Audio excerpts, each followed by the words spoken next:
네, 안녕하십니까. 한 주 동안 잘 지내셨습니까? 이번 주는 지난 시간에 이어서 신뢰도와 타당도에 대해서 설명을 드리겠습니다. 어, 제가 목이 좀 잠겨서 약간 목소리가 매끄럽지 못할 수 있습니다. 이 점 이해해 주시기 바랍니다. 어, 자, 신뢰도 이번 시간은 이제 신뢰도와 개념과 또 신뢰도의 종류 그리고 타당도의 개념과 타당도의 종류에 대해서 우리가 알아보도록 하겠습니다. 자, 신뢰도는 지난 시간에 잠깐 설명을 했지만 이 측정 도구가 측정하고자 하는 현상을 일관성 있게 측정하는 능력을 말하죠. 그리고 검사의 신뢰도는 그러한 동일한 사람의 검사를 실시했을 때 그 점수가 얼마나 일관성 있게 나오는지를 측정하는 것입니다.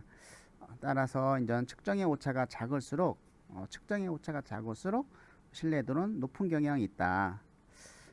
결과적으로 이 신뢰도 계수는 어떤 결과의 일관성, 결과가 동일하느냐 많이 다르냐 이런 결과의 일관성을 나타내주고 또 이 신뢰도 계수의 범위는 그래서 0에서 1 사이의 값을 갖는다고 하는 것이죠.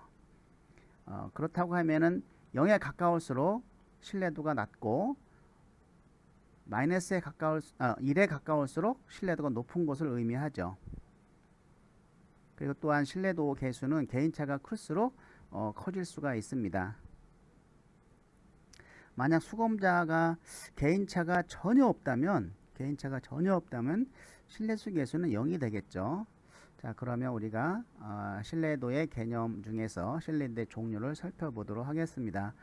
신뢰도의 종류는 검사, 재검사 신뢰도, 그리고 뒤에 나오는 동형검사 신뢰도, 그리고 이제 반분 신뢰도, 그리고 이제 문항내적 합치도, 채점장한 신뢰도 이런 것들이 있습니다.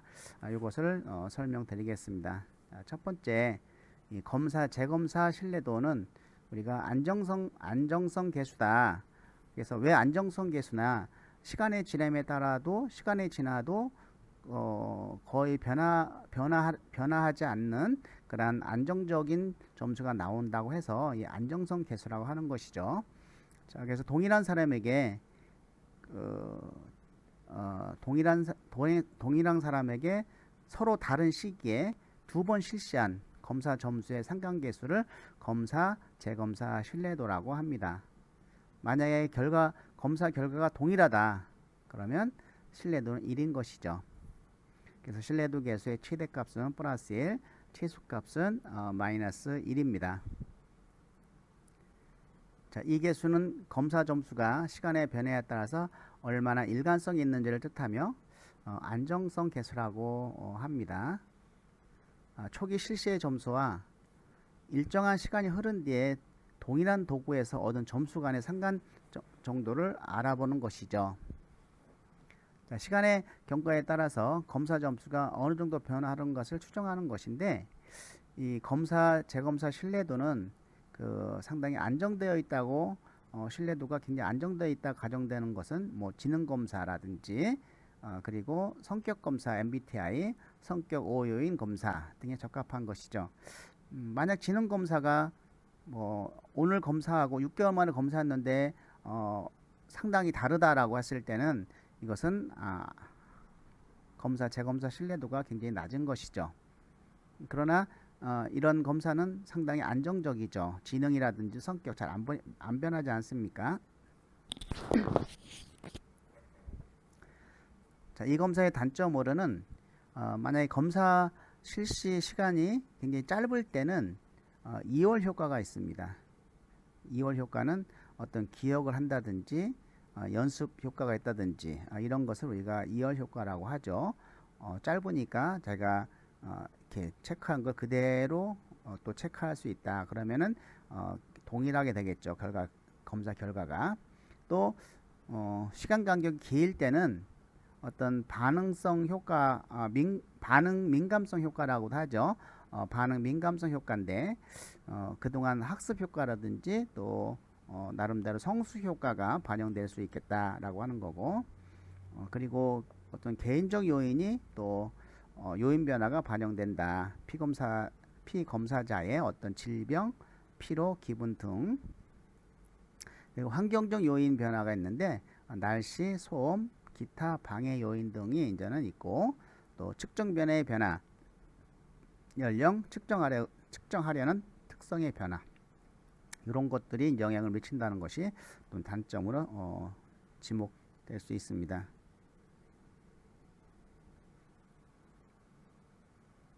두 번째 신뢰도의 종류는 동형 검사 신뢰도인데요. 이것은 우리가 동동성 계수라고도 합니다. 또 평행 검사 신뢰도라고 합니다. 그래서 어떤 이 동형 검사 신뢰도는 그 새로 개발한 검사와 여러 면에서 거의 동일한 검사를 하나 더 개발을 하는 겁니다.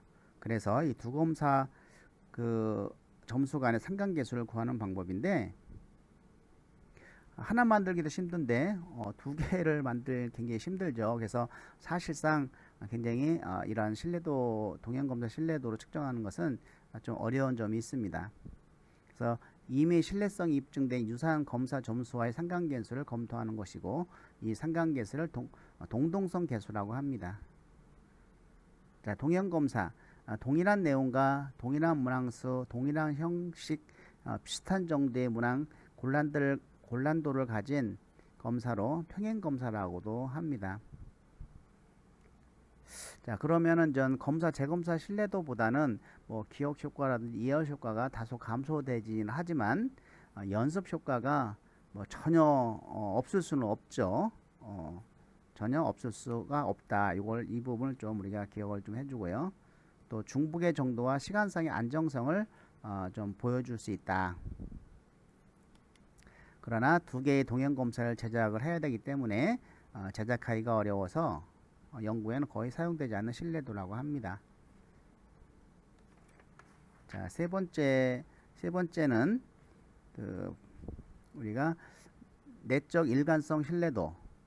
이거는 우리가 내적 신뢰도라고도 하고 반분 검사, 반분 신뢰도라고 합니다.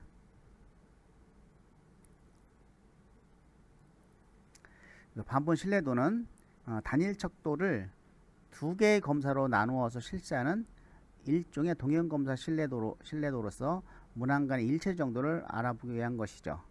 그 하나의 검사지를 두 개로 나누는 것이죠. 그래서 이 방법은 모든 문항이 어떤 중심적인 구성 개념을 측정함에 있어서 동일하게 영향을 준다는 점을 가정을 하고 있다. 모든 문항들이.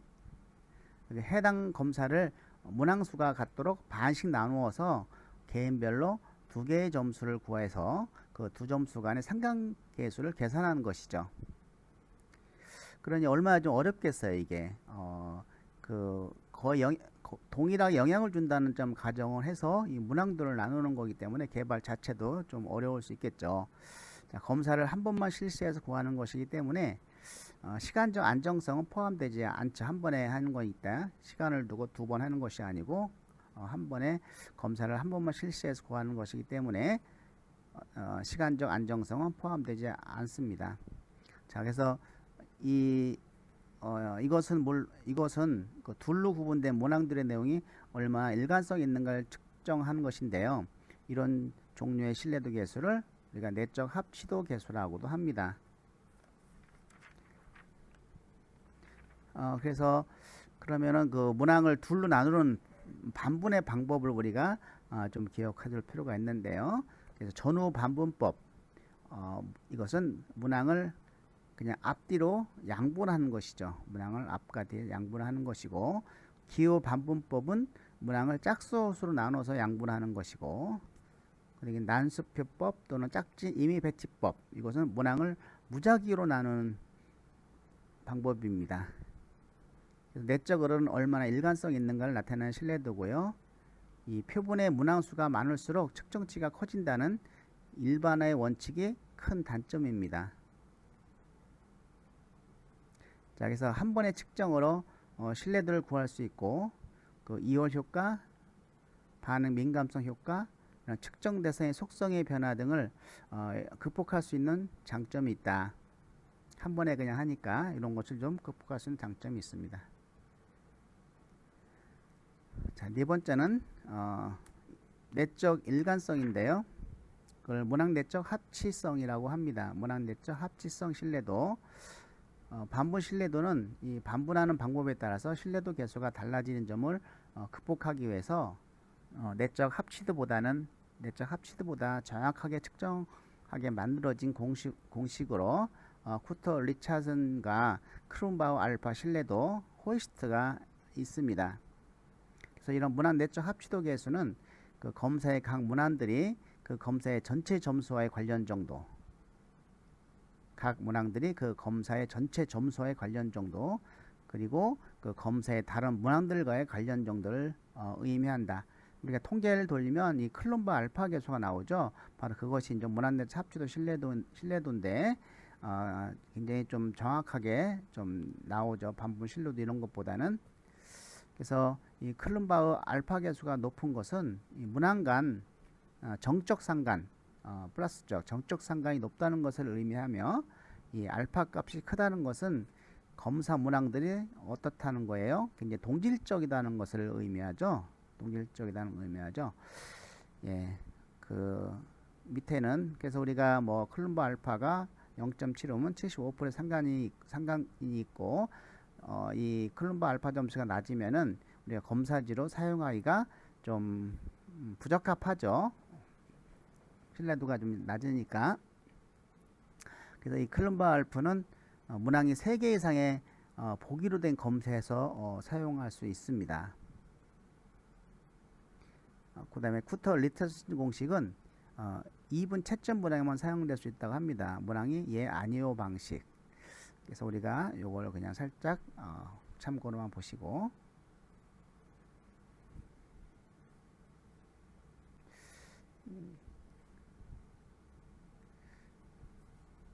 그리고 타당도로 넘어가도록 하겠습니다. 이 타당도는 그 이제 검사가 측정하고 있는 것을 제대로 측정하고 있는지를 알아보는 것입니다. 그래서 검사에서 어떤 임상가가 필요로 하는 정보를 얻을 수 있는지, 또 어떤 검사의 신뢰도 크기는 이론적으로 그 검사의 타당도의 최대값이라는 거죠.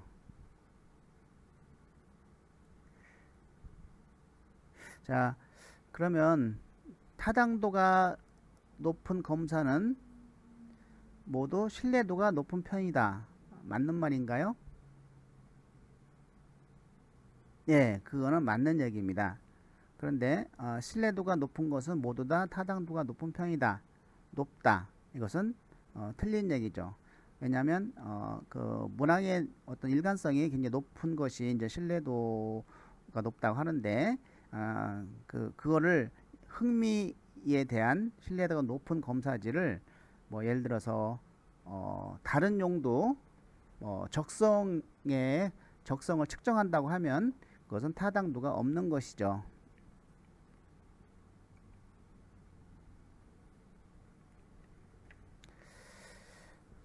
자, 그럼 우리가 타당도의 그 종류를 살펴보면 첫 번째 내용 타당도가 있습니다. 그래서 내용 타당도란 어떤 검사의 문항들이 그 검사가 어떤 재고자 하는 구성 개념, 내용 영역을 얼마나 잘 대표하고 있는지에 관한 것이죠. 그래서 대부분 이 전문가가 이거를 내용 타당도는 전문가가 한다라는 것. 전문가가 아니면 이걸 잘 할 수가 없습니다. 그래서 그 내용 타당도는 흔히 이런 성취도 검사의 타당도를 평가하는 방법을 많이 쓰이는데요. 뭐 가령 곱셈이나 철자 쓰기 검사, 그런 검사는 그 문항들이 곱셈이나 철자 쓰기 문항들로 구성되어 있다고 하면 내용적으로는 타당한 것이죠. 그래서 그러나 이 내용 타당도의 단점은 좀 수량적이지 못하죠. 그리고 검사 제작자나 어떤 전문가의 판단에 의존할 수밖에 없는 것이죠. 또한 내용 타당도는 어떤 성격이나 적성 검사 이런 것보다는 능력이나 숙달 정도에 관한 검사에서 주요하게 다뤄질 수 있습니다. 특히 어떤 전반적인 능력을 재는 어떤 인지적 검사에 유용하다고 하는 거죠. 인지적 검사, 뭐 토익, 토플, 뭐 이런 것들. 또 내용 타당도는 이 타당도 계수를 산출하기가 굉장히 좀 어렵습니다. 신뢰도 타당도 계수는 나오는데 이런 내용 타당도 타당도 계수는 좀 어렵죠.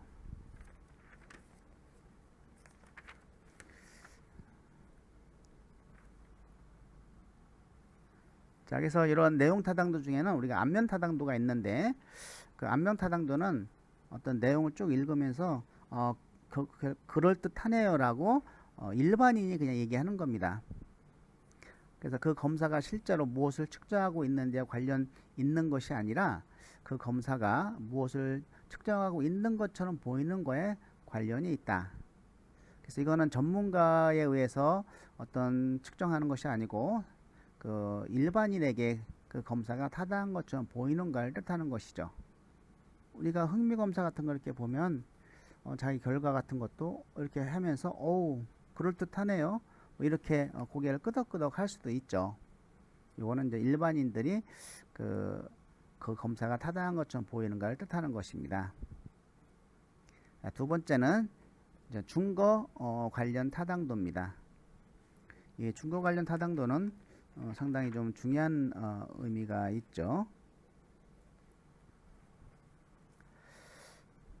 그래서 준거 타당도란 어떤 심리검사가 이 특정 준거와 어떤 상관성이 있는 것을 말하는 것이죠. 즉 어떤 검사 점수가 이 직무 성과나 학업 성적 등의 특정 활동 영역의 준거를 얼마나 잘 예측해 주는지를 말하는 것이죠. 그래서 우리가 크게 중요한 두 개가 있습니다. 예언 타당도와 동시 타당도인데요. 자, 예언 타당도는 우리가 그 채용 때 어떤 뭐 적성 검사를 봤는데 그 사람이 총무에 잘 맞아요. 적성이. 그래서 채용을 해서 총무에 배치했는데 정말로 총무에 어떤 두각을 나타내고 그쪽에 능력을 발휘하면은 예언 타당도가 있는 것이죠. 그래서 그 검사의 점수를 가지고 어떤 다른 준거 점수들을 얼마나 예측해낼 수 있는지 하는 정도를 말합니다. 동시 타당도라고 하는 것은 그 신입사원 뽑을 때 먼저 하는 것이 아니고 일단은 그 뽑은 다음에 한 6개월 정도 지난 다음에 그 6개월 동안 그 종업원들의 어떤 인사고과라든지 나름대로 판단한 근거하고 6개월 후에 검사한 거하고 그 서로 일치하면 동시타당도가 높은 것이죠.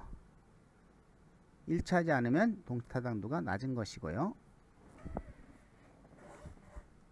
이거는 공인타당도라고 하는데 해당 검사의 점수와 준거 점수를 동시에 얻어서 나온 상관계수라고 합니다. 예를 들어서 입사 후 6개월이나 1년이 지난 시점에서 이 남아있는 현직자들 대상으로 새로 개발한 적성검사와 준거 측정을 동시에 해서 얻은 두 점수 간의 상관의 크기가 동시타당도의 그 계수가 되는 것이죠.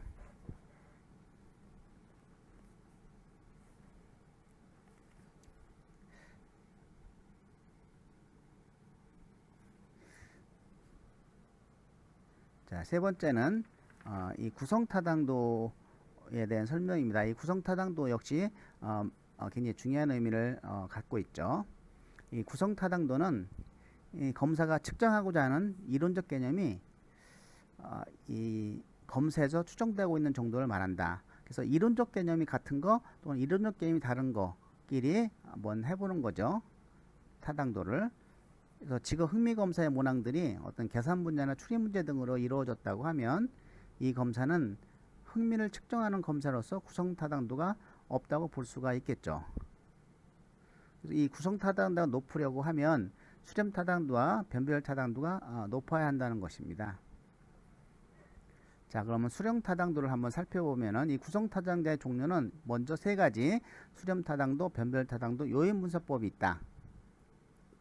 수렴 타당도는 그 어떤 새로운 검사와 이론적으로 관계가 있는, 즉 이론적으로 그 관계가 있는 또는 유사한 특성을 측정하는 그런 기존 검사와의 결과가 이론적으로 그 속성과 관계에 있는 변인들과 높은 상관관계를 지니고 있는지 정도를 추정하는 것이죠. 상관계수가 높을수록 수렴 타당도가 높은 것이죠.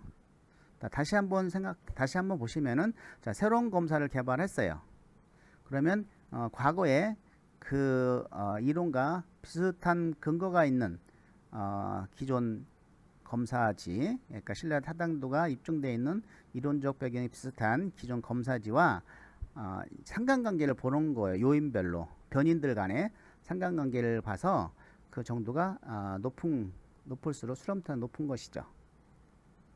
자, 이 변별 타당도는 그 차별적 타당도, 판별 타당도라고도 보는데 수렴 타당도하고는 조금 반대의 개념이죠. 이 변별 타당도는 그 이론적 개념이 정반대인 반대인 어떤 기존 검사지, 신뢰도가 타당도 입증된 기존 검사지와 새로운 검사지와하고 상관관계를 보는 겁니다. 그러면은 이 변별 타당도에서는 그 상관이 낮을수록, 즉 부적 상관이 있을수록 변별 타당도 높은 것이죠. 서로 이론적 개념 반대이기 때문에. 그래서 상관관계가 낮을수록 변별 타당도가 높은 것이다. 우리가 이렇게 생각을 하면 됩니다. 수렴 타당도는 이론적 배경이 비슷한 거, 또 변별 타당도는 이론적 배경이 정반대인 거끼리 상관관계를 보는 거죠. 변인들과 상관관계를 보는 겁니다. 자, 요인 분석법은 그 검사의 문항들 간의 상관관계를 분석을 해서 상관이 높은 문항들끼리 이렇게 묶어주는 통계 방법인 것이죠. 그래서 이 구인 타당도는 수렴 타당도, 변별 타당도, 요인 분석법 세 가지가 있다. 이렇게 우리가 생각하시면 됩니다. 자, 네 번째는 우리가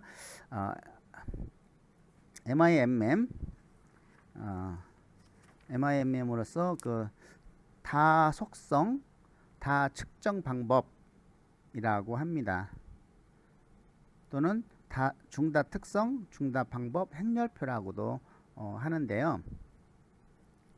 한 번에 이 수렴 타당도와 변별 타당도를 동시에 확인할 수 있는 방법이죠. 그리고 이 둘 이상의 특성을 둘 이상의 방법으로 측정할 때 그 결과를 분석하는 방법입니다. 그래서 이 동일한 특성을 서로 다른 방법에 의해 측정한 후에 이들 방법들을 통해서 측정한 결과 사이에서 어느 정도 상관관계가 있는지를 알아보는 것이죠. 자, 우리가 한번 그 예를 한번 들어보면, 이거는 제가 이제 논문을 쓸 때 이제 아보이 특성 검사지를 만들었을 때 그 이 수렴하고 변별 타당도 한번 본 건데요. 그 제가 이제 아보이 특성을 만들 때 그 변인이 성취 요구성, 폭력성, 무관심성, 단절성, 멘토성 이렇게 분류를 했습니다. 이 성취 요구성은 그 부모가 이루지 못한 그런 꿈을 야망을 자녀에게 이루도록 강요하는 거예요. 강요하는 아빠죠. 체면을 중시하고 그 아들의 어떤 의견을 반영하지도 않고 뭐 이런 그 성취 요구성 아빠. 그다음에 폭력성은 그냥 감정 변화가 굉장히 심해요. 막 화냈다가 웃었다가 또는 뭐 술 먹으면 폭력도 휘둘르는 이런 아빠가 폭력성 아빠고, 무관심성 아빠는 그냥 관심이 없는 것처럼 보여요. 집에 오면은 뭐 씻고 밥 먹고 신문 보고 혼자 나가서 운동에다 그냥 답니다. 그 자녀가 옆방에서 뭐 하는지를 별로 신경 안 씁니다. 무관심성. 이 단절성은 그 아예 그 자녀의 정서적인 것도 안 하는 아빠예요. 완전히 뭐 이혼을 하고 또 이혼을 한 상태에서도 자녀와 단절을 된 이런 단절성. 그다음에 멘토성, 친구 같은 아빠다. 자, 이런 변인들을 그 제가 이제 대상관계 검사지가 있습니다. 대상관계 검사지 변인이 방임, 통제, 무시, 사랑, 인정, 비난, 공격, 과보로 있는데요. 요거와 상관관계를 본 거예요. 그러니까 성취 욕구성은 방임하고는 플러스 정적인 상관, 통제 플러스 정적인 상관이 있죠. 다 높죠. 무시, 그 다음에 비난, 공격, 과보하고는 전부 정적인 상관이 있지만 부적인 상관이 있는 거 사랑과 인정은 반대죠. 성취 요구성하고. 폭력성도 마찬가지고 무관심성도 마찬가지입니다. 단절성도 마찬가지고 멘토성은 반대죠. 멘토성은 방임, 통제, 무시하고는 부적인 상관관계가 있고 또 비난, 공격, 과보도 부적인 상관관계가 있어요. 정적인 상관관계에 있는 것은 사랑과 인정이죠. 그래서 이 멘토성에 많이 사랑과 인정이 있다. 자, 그러면은 수렴타당도는 이론적으로 비슷한 방임, 통제, 무시, 비난, 공격, 과보하고 평치 욕구, 폭력성, 무관심, 단절성은 이론적 관계가 비슷한 것끼리 해서 상관관계가 높으니까 이거는 수렴타당도가 있고 변별타당도 이론적 배경이 좀 반대로 있는 거 멘토하고는 그 멘토성하고 방임, 통제, 무시, 비난, 공격, 과보 이거는 저는 그 서로 이론적으로 반대의 개념이 있다라고 봤을 때 부적인 상관계수가 있기 때문에 변별타당도도 있다 이렇게 볼 수가 있는 것이죠. 또 이걸 준거타당도를 보면은 다른 준거가 될 만한 수치심, 아버지의 영향이 이제는 수치심과 영향이 있고 불안 영향이 있고 성취동기 영향이 있다. 그래서 이 성취 요구성은 수치심 특성 불안하고는 전부 정적인 상관이 있죠. 성취, 폭력, 무관, 단절성까지는. 멘토는 부적 상관이 있고 성취동기 역시 폭력, 성취, 폭력은 부적인 상관이 있고 단절은 역시 부적인 상관이 있죠.